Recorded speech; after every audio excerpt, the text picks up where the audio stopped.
So today we'll be reading about the next topic, that is energy. Okay. Now you people have previously read about energy in the lower classes. What is energy? कौन बताएगा? Tell me. What is energy? Sir, the rate of doing work. That is power. Rate लग गया मतलब power.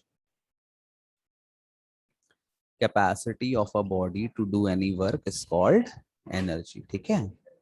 क्षमता जिसको अपन कहते हैं, ठीक।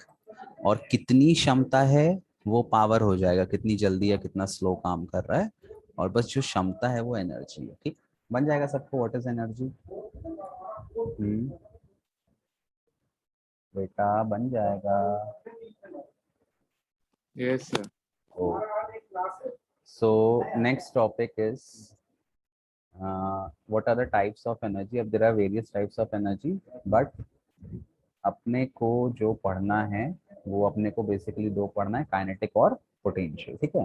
Now kinetic and potential combined are called as mechanical energy, या बॉडी की उसको अपन टोटल एनर्जी भी कहते हैं। So what is mechanical energy और total energy? It is the sum of kinetic energy plus potential energy. Now the first thing we will read is about kinetic energy. इसको मैं E के से करता हूँ, ठीक है। K बड़ा E और K for kinetic. What is kinetic energy बताओ, पढ़ा है सब क्लास 9 में। The energy processed by a body by virtue of its motion is known as kinetic energy. Very good Nancy. Energy possessed by virtue of motion is called kinetic energy. क्या formula होता है? Half mv square. Again it is a scalar quantity. SI unit क्या होती है? Joule. और इसका dimension क्या आएगा बताओ? What is dimension of kinetic energy?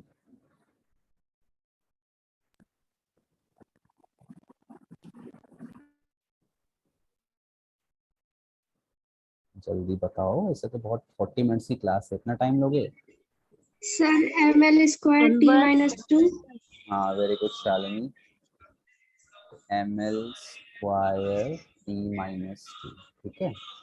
This is the dimension of, लो जितनी भी एनर्जी है सबकी यूनिट जूल है और सबका डायमेंशन सेम है, और एनर्जी और वर्क डन ऑलमोस्ट अपन इक्विवेलेंट मानते हैं। वर्क आपका एनर्जी में कन्वर्ट होता है और एनर्जी आपका वर्क में कन्वर्ट होता है, दोनों इंटर कन्वर्टेबल फॉर्म है ना। जैसे मैंने अपना हाथ मूव किया, यहाँ से मैं यहाँ तक हाथ ले आया और किसी को मैंने लगा दिया एक थप्पड़, तो क्या हुआ? मेरा हाथ मूव किया, डिस्प्लेसमेंट हुआ, उसके गालों पे फोर्स लगा, तो मेरा जो वर्क डन है वो किस फॉर्म में कन्वर्ट हो गया? साउंड एनर्जी और हीट एनर्जी के फॉर्म में, है ना। तो work gets converted into one form, या energy gets converted into work, ठीक। तो ये हो गया काइनेटिक। नेक्स्ट जो, अच्छा पहले काइनेटिक में और देख लो। मोमेंटम आपने पढ़ा है, what is momentum? Momentum is product of mass and velocity. और मोमेंटम क्या बताता है? When two objects are colliding, what is the impact of one object on the other object. जितना ज्यादा मोमेंटम होगा उतना ज्यादा इम्पैक्ट होगा, ठीक है। अब देखो, एक रिलेशन आपने पढ़ा होगा, या अगर नहीं पढ़ा तो अभी याद कर लो। Kinetic energy is equal to p square by 2m. This is the relation between momentum, kinetic energy and mass. ये फॉर्मूला आप याद कर लेना ध्यान से। दूसरा, अगर मान लो किसी ने बोल दिया कि काइनेटिक एनर्जी का फॉर्मूला निकालो, मोमेंटम का फॉर्मूला निकालो काइनेटिक एनर्जी के टर्म्स में, तो ये दूसरा फॉर्मूला कैसा फ्रेम हो जाएगा?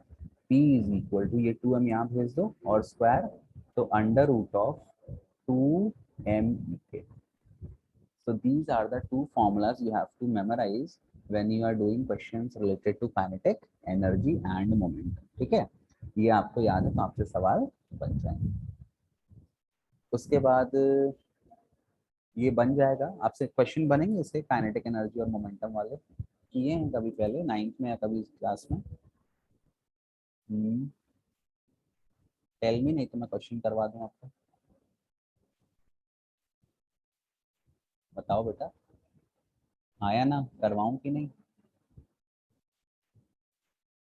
तो करवा दीजिए। तो बोला करो ना, इतने सारे लोग बोलते नहीं यार, शांत रहते हो।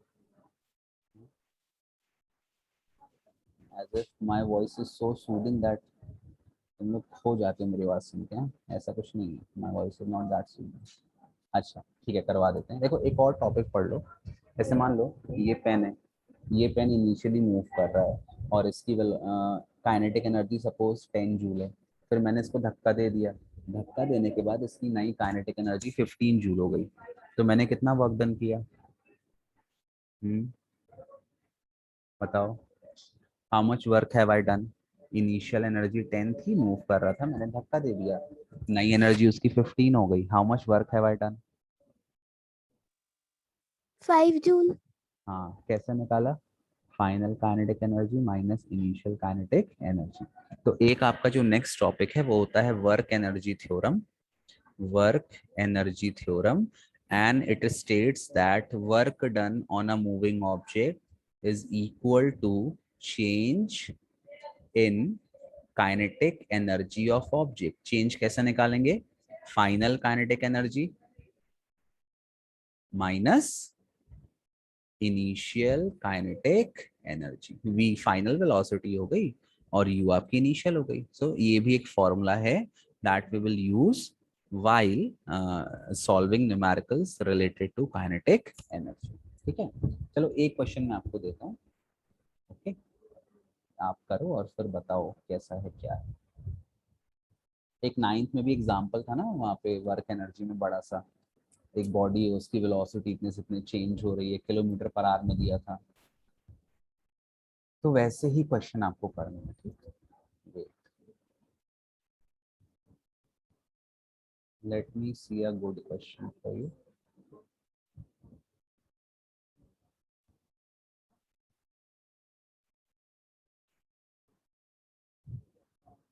चलो, बहुत सिंपल क्वेश्चन है और मेरे को जल्दी से आंसर बताना, ठीक है?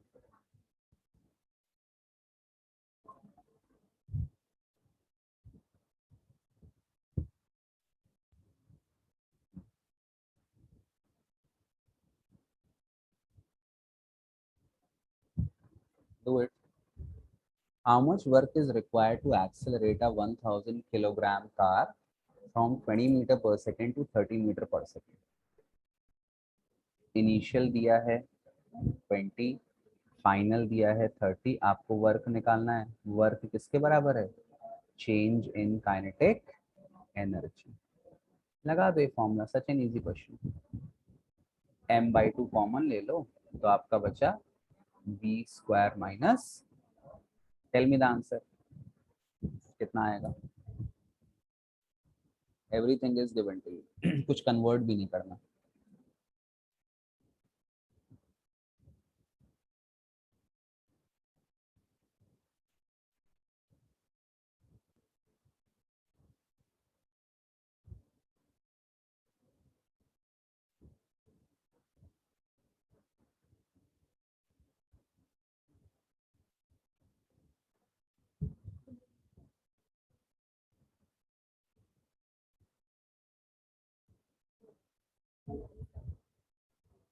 क्या आंसर है बेटा?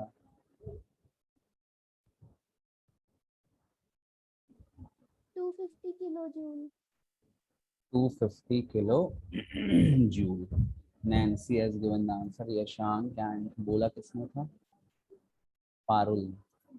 Rest of the people Adarsh, Arika, कुशाग्र, उत्कर्ष, अतुल, शांभवी, जानवी, जाइना, सक्षम, अर्निका, शौर्य, कृतिका। आ गया आप लोग का आंसर? इजी है ना? चलो चलो, अब एक अच्छा क्वेश्चन करते हैं, ठीक है? मोमेंटम वाला क्वेश्चन करते हैं। देखो यहाँ पर अब नेक्स्ट क्वेश्चन मैं आपको जो दे रहा हूँ वो रिलेटेड है मोमेंटम को। अब इसमें क्वेश्चन कैसा आ गया कि मान लो कोई बॉडी है, उसकी काइनेटिक एनर्जी को मैंने 10%, 20%, 30% ऐसे इंक्रीज कर दिया। तो percentage increase in kinetic energy आपको दे देगा, फिर बोलेगा Kritika has also good, Kritika you got the answer, बधाई हो। ठीक है, देखो यहाँ पे क्वेश्चन है, दिस क्वेश्चन आई एम प्रस्तुत करेंगे in front of you. Percentage increase और डिक्रीज का है, जिसको मैथ्स आता है उससे बन जाएगा ये क्वेश्चन। देखो जिसको आता है वो ट्राई करो खुद से और मेरे को आंसर बताओ, जिसको नहीं आता वो देख लो कैसे करते हैं। कह रहा है if the momentum of a body is increase by 100% then percentage increase in kinetic energy. आपको काइनेटिक एनर्जी में परसेंटेज इंक्रीज निकालना है, तो सबसे पहले आप फॉर्मूला कौन सा यूज करोगे, kinetic energy is equal to P square by 2m। ठीक। अब एक चीज और याद कर लो, जब भी परसेंटेज इंक्रीज या डिक्रीज वाले क्वेश्चन आते हैं तो अपन बस उन फैक्टर या उस क्वांटिटी को कंसिडर करते हैं जिसमें चेंज हो रहा है। जिसमें चेंज नहीं हो रहा अपने को उसको फॉर्मूले में पुट करने की जरूरत नहीं है। तो यहाँ केवल मोमेंटम को चेंज करें तो अपन मास को छोड़ सकते हैं। तो आप ये कह सकते हो E K is directly proportional, Janvi has given the answer 300, very quick Janvi. हाँ इस देखते हैं जानवी का आंसर सही है कि नहीं। E K is directly proportional to P square. ठीक, ये आपको मिल गया। तो इनिशियल आपको क्या मिल गया, इनिशियल एनर्जी, इसको मान लो ई के 1, ये आपको मिल गया पी स्क्वायर। अब कह रहा है the momentum is increase by 100%। चलो कोई भी चीज अपने में 100% होती है, या शांत सेम 200, नैन्सी सेम 300। चलो कोई भी चीज अपने में 100% होती है, तो अगर मैं किसी चीज को 100% और बढ़ा रहा हूँ मतलब मैं उतना ही उसमें ऐड कर रहा हूँ। तो अगर इनिशियल मोमेंटम पी था तो मैंने उसमें पी ऐड कर दिया, तो नया मोमेंटम कितना हो जाएगा, 2p। आप परसेंटेज से भी करके देखोगे ना, कैसे करोगे आप परसेंटेज से, p प्लस 100% ऑफ p, 100% मतलब 100/100, ये कट जाएगा, आपका आंसर 2p ही आएगा। तो अब नया काइनेटिक एनर्जी क्या आ जाएगा, ई के 2 फाइनल, ये हो जाएगा, ये p के स्क्वायर को प्रोपोर्शनल है। अब p कितना हो गया, 2p का होल स्क्वायर। तो नया काइनेटिक एनर्जी आ गया ई के 2 इज 2 का स्क्वायर 4 p स्क्वायर। आपको परसेंटेज इंक्रीज निकालना है, कैसे निकालते हैं, final value minus initial value upon initial value into 100. This is how you calculate percentage increase or decrease. What is the final value, 4p square.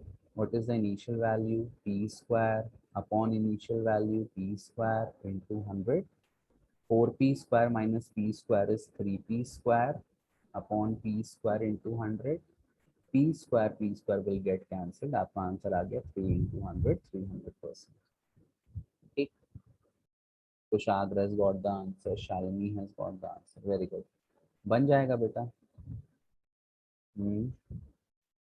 सभी से बन जाएगा, क्लियर है। अब अच्छा, अब मान लो यही क्वेश्चन मैं उल्टा कर दूं, ठीक है, यही क्वेश्चन मैंने उल्टा कर दिया और अब क्वेश्चन बोल दिया कि यहाँ पर मोमेंटम की जगह मैंने कर दिया काइनेटिक एनर्जी। क्या कर दिया, kinetic energy of a body is increase by 100%, then percentage increase in, आप मोमेंटम निकालो। करो उस क्वेश्चन को, मैंने क्वेश्चन पलट दिया, सब कुछ सेम है, बस मोमेंटम की जगह मैंने काइनेटिक एनर्जी कर दिया और आपको परसेंटेज इंक्रीज इन मोमेंटम निकालना है। तो अब आप कौन सा फॉर्मूला यूज करोगे, P is equal to under root 2m/ke, या ई के ले लो, ई के ज़्यादा सही रहता है। करो, आपको जो लेना है उससे हाँ करो उसको। समझ गए क्वेश्चन क्या है सबको, तो समझ गया तो थम्स अप करो, give a thumbs up if you understood the question what I am trying to से।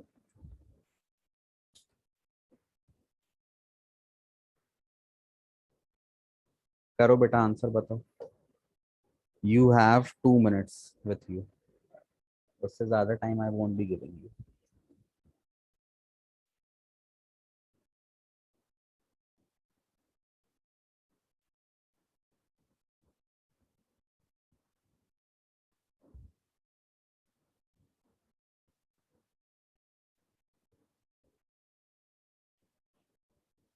बनेगा बेटा, नहीं बने तो बताओ, किसी का आंसर आ गया, कौन है वो बंदा, Adarsh, very good Adarsh, 41% is the right answer.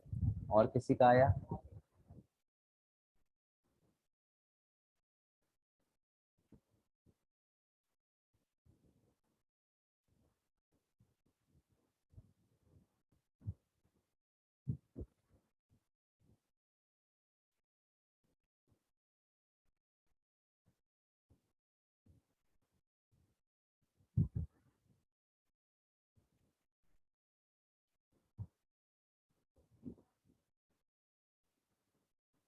Janvi 41.4, हाँ जानवी का आंसर भी सही है, वेरी गुड जानवी। नेक्स्ट, अच्छा इसको नहीं समझ में आ रहा बता दो तो मैं आपको समझा दूं, बता दो बेटा किसको नहीं बन रहा, सभी को बन रहा है। Shalini has got the answer. Sir बता दीजिए। हाँ देखो यहाँ पे नया पेज लेते हैं, कह रहा है, अब क्वेश्चन मैंने पलट दिया, क्वेश्चन में ये कह दिया कि इनिशियल काइनेटिक एनर्जी ई के है, ठीक है। तो इनिशियल मोमेंटम, क्या फॉर्मूला है मोमेंटम का, E is equal to under root 2m E के।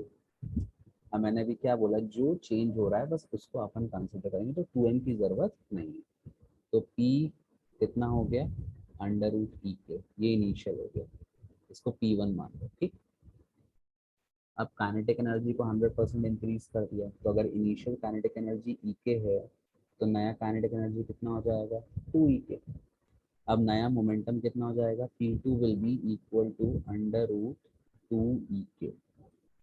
अब परसेंटेज इंक्रीज कैसे निकालते हैं, कितना इंक्रीज हो रहा है अपॉन इनिशियल इनटू 100, अपने को मोमेंटम में परसेंटेज इंक्रीज निकालना है, तो वैल्यू पुट कर दो, अंडर रूट 2 के माइनस अंडर रूट के अपॉन अंडर रूट के इंटू 100। अंडर रूट के कॉमन आ जाएगा ऊपर से, और ये ऊपर वाला नीचे वाला कट जाएगा, फिर ऊपर कितना बचेगा, under root 2 minus 1 into 100। Under root 2 कितना होता है, 1.41 माइनस 1 इंटू 100, ये हो जाएगा 0.41 इंटू 100। आपका आंसर आ गया 41%, बन जाएगा। शालिनी, पारुल, नितिन, शाद, रातुल, जायना, नैन्सी, जानवी, शौरभ, चलो ठीक है, आई थिंक बच जाएगा। अच्छा, अब नेक्स्ट टॉपिक है बेटा अपना एनर्जी का, that is the potential energy, ठीक। अब पोटेंशियल एनर्जी क्यों होती है, बेसिकली आपको जो पढ़ना है इस चैप्टर में, that is due to two thing, one is position above the surface of earth and the other is shape और कॉन्फ़िगरेशन, ठीक है, शेप और configuration.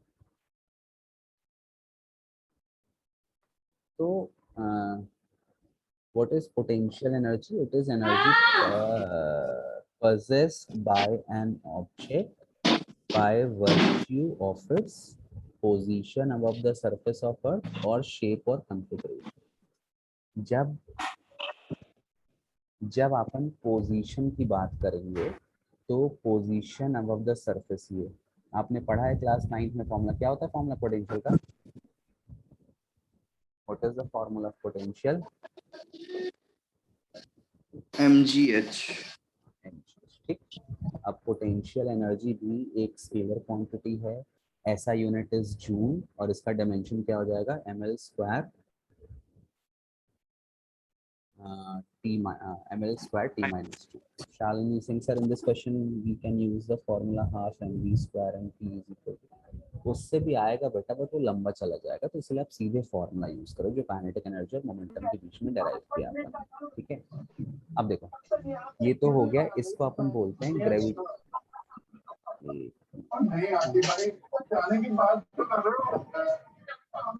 Tanisha mute your audio.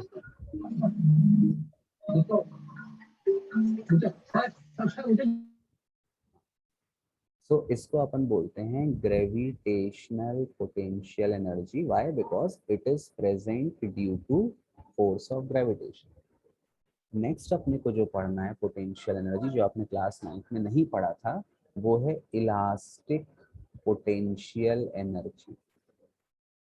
अब इलास्टिसिटी आपको पता है, इलास्टिसिटी मतलब होता है अगर आप किसी ऑब्जेक्ट को एक्सपैंड कर रहे हो या उसको कंप्रेस कर रहे हो, तो इलास्टिसिटी इज द प्रॉपर्टी कि ऑब्जेक्ट कितनी जल्दी और कितना एक्यूरेटली अपना वापस से शेप रीगेन करता है, ठीक है।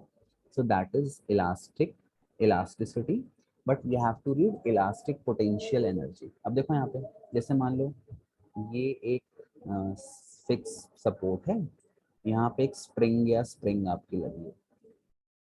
This is the initial position. यहाँ पे अब अपन इसका डिस्प्लेसमेंट 0 मान रहे हैं, ठीक। फिर मैंने एक फोर्स F लगा दिया, इसको मैंने खींचा इस तरफ। तो जब मैं खींच रहा हूँ तो सपोज इसका जो डिस्प्लेसमेंट है, the displacement of the spring is equal to x।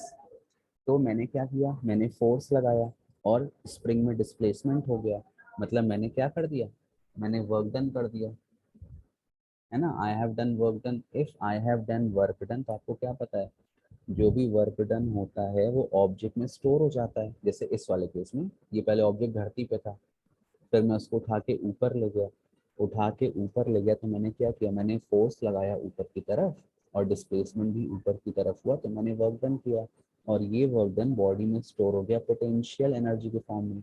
यहाँ कौन सी थी, ग्रेविटेशनल। तो यहाँ पर कौन सी एनर्जी हो जाएगी, जो भी मैं वर्क डन करूंगा that will be stored in the form of elastic potential energy. अच्छा, लेकिन स्प्रिंग का नेचर कैसा है, स्प्रिंग का नेचर ऐसा है कि वो चाहता है कि वो अपना शेप वापस से रीगेन कर ले। मतलब आपने उसको इतना खींच तो दिया, इलोंगेट कर दिया, लेकिन वो चाहता है कि वो वापस जैसा था वैसा ही हो जाए।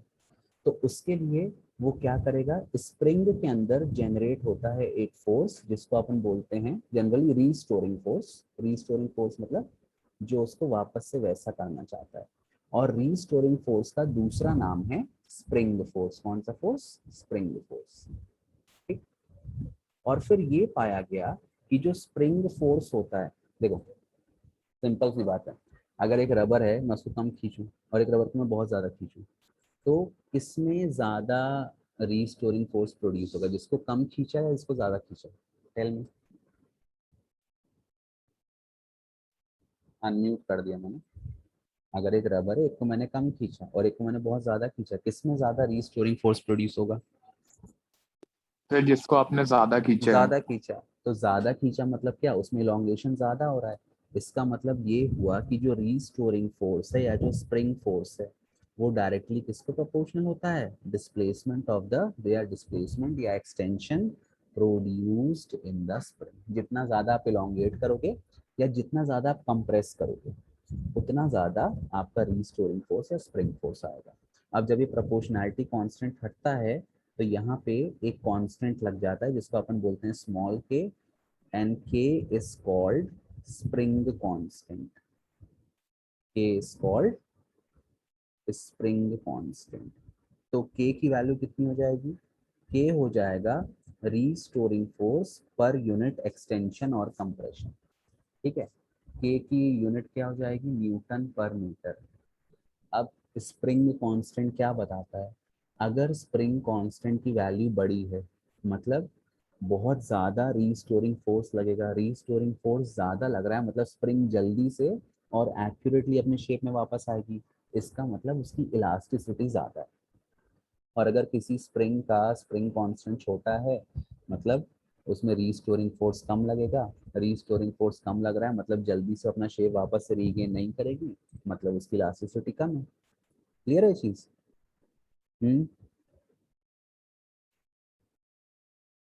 क्लियर है। Yes, sir. अब हाँ, अब तो ये फोर्स सर हो गया। हाँ, क्या बोलो। सर ये स्प्रिंग कांस्टेंट की वैल्यू, जो ये स्प्रिंग कांस्टेंट की वैल्यू है चेंज होती रहती है स्ट्रेंथ के डिपेंडेंट या फिक्स्ड इट रहती है? डिपेंड्स ऑन द मटेरियल, कौन सा स्टील लिया है, एल्यूमिनियम लिया है, क्या लिया है। जैसे स्टील की इलास्टिसिटी बहुत ज़्यादा होती है ना, इसलिए जितने बड़े बड़े ब्रिजेस बनते हैं सब बनते हैं वहाँ पे स्टील लगाते हैं कि अगर इलोंगेशन होता भी है वेदर चेंज होने से, लोड ज़्यादा पड़ने से, तो जल्दी से स्टील अपना शेप में आ जाए। और स्टील की इलास्टिसिटी रबर से ज़्यादा होती है, पढ़ोगे अभी नेक्स्ट चैप्टर, जब नेक्स्ट टर्म में आओगे हुक्स लॉ पढ़ोगे तो आपको पता चलेगा, ठीक है। तो इलास्टिसिटी मतलब वो नहीं है, नाड़ा नहीं है वो पजामे का कि ऐसे कि तो पट्टे से, वो इलास्टिसिटी नहीं है कितना खिंच रहा है। इलास्टिसिटी मतलब डीफॉर्मिंग फोर्स हटाने के बाद बॉडी कितनी जल्दी और कितना एक्यूरेटली अपना शेप रिटेन करती है। रबर में क्या, रबर को आप खींचते रहो, इलास्टिक आप पहनते हो ना लोअर ओवर, क्या होता है, तीन एक मतलब 2 हफ्ते पहनो उसका नाड़ा हल्का सा ढीला हो जाता है, इसकी इलास्टिसिटी इसकी मतलब कम है, ढीला हो जाएगा। बट स्टील में ऐसा नहीं होता। स्टील में कितना भी इलॉन्गेशन होता जाए वो बहुत जल्दी जल्दी अपना शेप रिगेन करता है, इसलिए स्टील का इस्तेमाल करते हैं वेजिंग बनाने में। ठीक है, अब देखो, अब किसी ने कहा कि इलास्टिक पोटेंशियल एनर्जी क्या है, उसका फॉर्मूला डेराइव करो। तो चलो मैं डेराइव करके बता देता हूँ। मान लो जैसे मैंने स्प्रिंग फोर्स एफ है, मैंने किसी स्प्रिंग पर फोर्स लगाया एफ और उसमें small amount of displacement produce हो गया dx, तो मैंने कितना वर्क डन किया, dw is the amount of work done by me on the spring. अब total amount of work done कैसे निकालेंगे, इसको इंटीग्रेट कर देंगे। इंटीग्रेट कब करते हैं, जब छोटी वैल्यू दी हो और छोटी वैल्यू से मुझे कोई बड़ी वैल्यू बनानी हो। dw किसके बराबर हो जाएगा, w के। अच्छा, f किसके बराबर है, f बराबर है k into x into D x, है ना। f का फॉर्मूला क्या है, f is k into x. अब इसको इंटीग्रेट करो, k कांस्टेंट है, कांस्टेंट बाहर आ जाएगा। इंटीग्रेशन ऑफ x dx क्या होता है, इंटीग्रेशन का formula, integration of x to the power n dx is x to the power n plus 1 upon n plus 1। तो जब मैं इसको इंटीग्रेट करूंगा x dx को, तो कितना आएगा, एक्स स्क्वायर बाई 2। ये मेरा वर्क डन आ गया। यही वर्क डन स्प्रिंग में स्टोर हो जाता है in the form of potential energy. तो क्या फॉर्मूला है potential energy of a spring का, half of K X square बन जाएगा। The potential energy of a spring is equal to half of K X square. ठीक। अच्छा, एक चीज और, मान लो मैंने इस स्प्रिंग को ऐसे एक्सटेंड किया और मैंने उसको छोड़ दिया, तो ऐसा तो है नहीं, हाँ मैंने उसको छोड़ दिया, तो ऐसा तो है नहीं कि तुरंत अपने पॉइंट पे आके रुक जाएगी। वो ऐसे ऑसिलेट करना चालू हो जाएगी, टू एंड फ्रो मोशन चालू कर देगी। मतलब ये उसकी एक्सट्रीम पोजीशन है, मान लो this is the extreme position, this is the mean position, और वो मान लो यहाँ पर वापस यहाँ तक जाती है एक्सट्रीम तक। तो एक्सट्रीम तक मैंने खींचा, यहाँ पे इसकी वेलोसिटी क्या होगी, 0। फिर एक्सट्रीम से वापस मीन पे जाएगी, मीन पर उसकी वेलोसिटी मैक्सिमम हो जाएगी और उसकी पोटेंशियल क्या हो जाएगी, उसकी पोटेंशियल 0 हो जाएगी। क्यों, क्योंकि मीन पर उसका डिस्प्लेसमेंट 0 हो गया। फिर वापस इस तरफ जाएगी। So this is how a spring is moving. तो कई बार क्वेश्चन और कैसे इसमें पूछ लेता है कि एक स्प्रिंग है, मैंने उसको 10 सेंटीमीटर तक एक्सटेंड किया, फिर मैंने उसको छोड़ दिया, तो उसकी वेलोसिटी बताओ मीन पोजीशन पे। तो आपको बस यहाँ पे किसका इस्तेमाल करना है, law of conservation of energy. Extreme position पे इसकी जो एनर्जी है वो टोटली कैसी है, it is potential, EP potential energy. और मीन पोजीशन पे इसकी जो एनर्जी है वो प्योरली कैसी है, काइनेटिक। तो आप फॉर्मूला पुट कर देना, kinetic energy at mean position is equal to potential energy at extreme position. ये फॉर्मूला पुट कर दोगे तो आप वेलोसिटी भी स्प्रिंग या स्ट्रिंग की निकाल सकते हो जब वो वाइब्रेट करना चालू कर दे। और सिंपल एनर्जी निकालनी है तो हाफ के एक्स स्क्वायर बन जाएगा।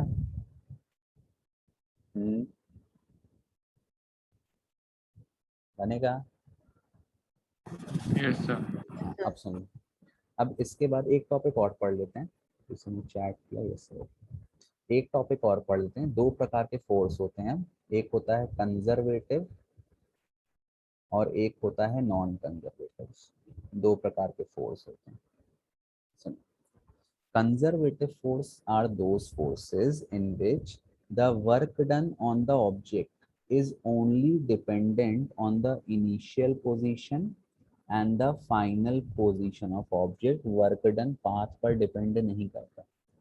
या तुम ये याद कर लो कि वर्क डन केवल डिस्प्लेसमेंट पे डिपेंड करता है। डिस्प्लेसमेंट क्या होता है, shortest path between initial position and final position. तो देखो ये ऑब्जेक्ट है, इसका मास m है, ग्रेविटी लग रही है g, मैं इसको हाइट पर ले गया h, तो कितना मैंने वर्क डन किया, work done will be equal to potential energy mgh। अब अगर सेम ऑब्जेक्ट को मैं सेम हाइट पर ले जाऊं, लेकिन मैं रास्ता ऐसे कर देता हूं, तो देखो हाइट तो सेम है h, मास भी सेम है m, g भी सेम है, तो यहाँ पर भी इसकी एनर्जी क्या होगी mgh। तो क्या रास्ते पर डिपेंड कर रहा है? रास्ते पर डिपेंड नहीं कर रहा, केवल इनिशियल पॉइंट और फाइनल पॉइंट पर डिपेंड कर रहा है। तो ऐसे फोर्सेस कंजर्वेटिव फोर्सेस होते हैं, और ऐसी जो फोर्स की फील्ड होती है उनको अपन कंजर्वेटिव फील्ड बोलते हैं। तो ये कौन सा है? ये पोटेंशियल एनर्जी हो गया। पोटेंशियल एनर्जी क्यों होता है? Due to gravitational force. तो ग्रेविटेशनल फोर्स एक कंजर्वेटिव फोर्स है। जनरली जितने भी नॉन कांटेक्ट फोर्सेस हैं, जहाँ पे कांटेक्ट नहीं होता, वो सब कंजर्वेटिव है। और एग्जांपल क्या है? Electric field. मैं चार्ज को, चार्ज मान लो क्यू है, ये पॉइंट ए है, ये पॉइंट बी है, मैं चाहे ऐसे ले जाऊं, मैं चाहे ऐसे ले जाऊं, मैं चाहे ऐसे ले जाऊं, तीनों केस में वर्क डन क्या रहेगा? वर्क डन आपका सेम रहेगा, पाथ पे डिपेंड नहीं करता। तो electrical force, gravitational force, magnetic force, ये सारे फोर्स आपके कंजर्वेटिव हैं, पाथ पर डिपेंड नहीं करते। और एक चीज और, कंजर्वेटिव फील्ड में अगर मैं ऑब्जेक्ट को घुमा फिरा के वापस वहीं पे ले आऊंगा, तो डिस्प्लेसमेंट कितना हो जाएगा? 0। और वर्क डन भी क्या हो जाएगा? 0। तो in a conservative field, the displacement in moving the object over a complete path will be 0 and the work done will also be 0। ठीक। दूसरा आ गया non conservative force. Non conservative इसका जस्ट उल्टा। नॉन कंजर्वेटिव मतलब जहां पर work done किस पे डिपेंड करता है? वर्क डन डिपेंड करता है पाथ पर। सबसे सिंपल एग्जांपल है, एक मान लो एकदम ये स्मूथ रोड है, this is a smooth road and this road is very ऊबड़ खाबड़। तो अगर मैं इस पे अपनी बाइक चलाऊं और इसमें अपनी बाइक चलाऊं, तो किस रास्ते पे बाइक में मेरे को इंजन पे ज़्यादा एनर्जी अप्लाई करना पड़ेगा इंजन को मूव करने के लिए? ऑब्वियस है, ऊबड़ खाबड़ रोड है ना, रास्ते भी पर। तो जितने भी कांटेक्ट फोर्सेस आ जाते हैं वो चले जाते हैं किसमें? नॉन कंजर्वेटिव फोर्स पे। वो पाथ पर डिपेंड करते। तो रास्ता अच्छा है तो आपका फोर्स ऑफ फ्रिक्शन कम होगा, फ्रिक्शन कम होगा तो आपका इंजन का वर्क डन कम होगा, वर्क डन कम होगा तो आपका गाड़ी का एवरेज अच्छा होगा। रास्ता खराब है, फोर्स ऑफ फ्रिक्शन ज़्यादा है, आपके इंजन को ज़्यादा वर्क डन करना पड़ेगा फ्रिक्शन को ओवर करने के लिए। वर्क ज़्यादा करना मतलब ज़्यादा फ्यूल खाएगा, ज़्यादा एनर्जी जनरेट करेगा, आपका एवरेज कम हो जाएगा। तो ये हो गए नॉन कंजर्वेटिव फोर्स। क्लियर है? हाँ बताओ।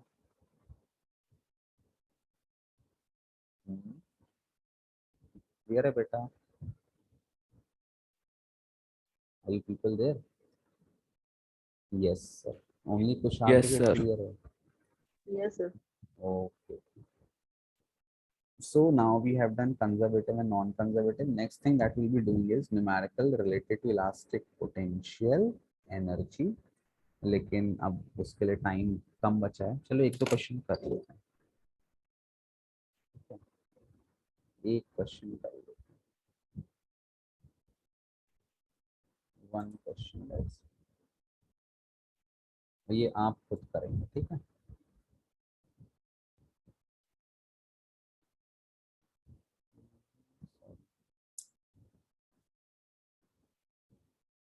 मेरे लैपटॉप में कुछ सॉफ्टवेयर ऐसे हैं वो ओपन होते हैं, काम भी करना चालू कर देते हैं और फिर काम करना बंद कर देते हैं। जो होगा एक क्वेश्चन कर लो फिर कल पढ़ते हैं।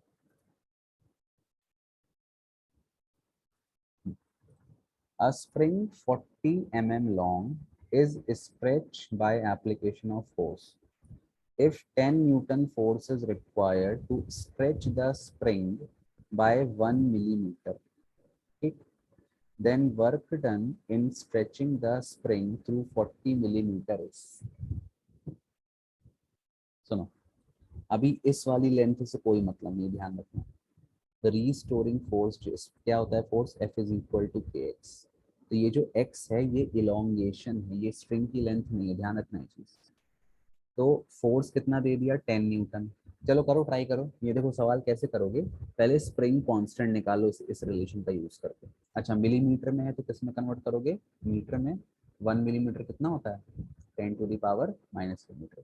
तो इस फॉर्मूले का इस्तेमाल करके पहले स्प्रिंग कांस्टेंट निकाल लो और फिर आपको वर्क निकालना है। वर्क मतलब पोटेंशियल एनर्जी। क्या फॉर्मूला होता है वर्क का? Half of K X square.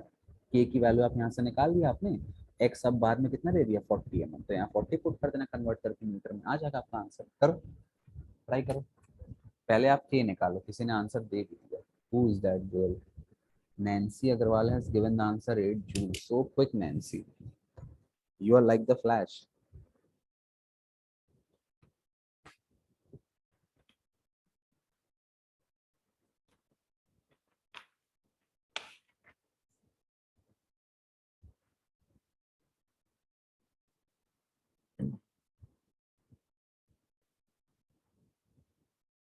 मैं समराइज करूंगा इस सारी चीजों को, एक चार्ट बनाऊंगा, अगर आप उस चार्ट को मैथमेटिक्स से रिलेट कर पाओगे तो मजा आ जाएगा। सारे इतना तेज टीवी कौन चलाता है यार? Janvi has also given the answer. Good, Janvi. और बाकी अतुल, कुशाग्र, आदर्श, टीवी मत चलाओ आदर्श। Kritika Singh Gehrwar ji has given the answer. Yes sir, 8 GA. Very good Kritika. Parul का भी आंसर आ गया, वेरी गुड पारुल। बाकी बच्चे तनीषा, शौर, नैन्सी, आदर्श का आ गया, तो का चलो मतलब बन जाएगा, ठीक है। So I think this topic is clear to you and मैं जो चैप्टर हो जाएगा कल I will finish the chapter anyhow, ठीक है। और फिर मैं आपको एक्स्ट्रा क्वेश्चन दे दूंगा, आप क्वेश्चन कर लेना, हो जाएगा आपका सिलेबस खत्म हो जाएगा, मतलब ये चैप्टर खत्म हो जाएगा, फिर 2 चैप्टर और बचेंगे तो वो भी जल्दी हो जाएंगे।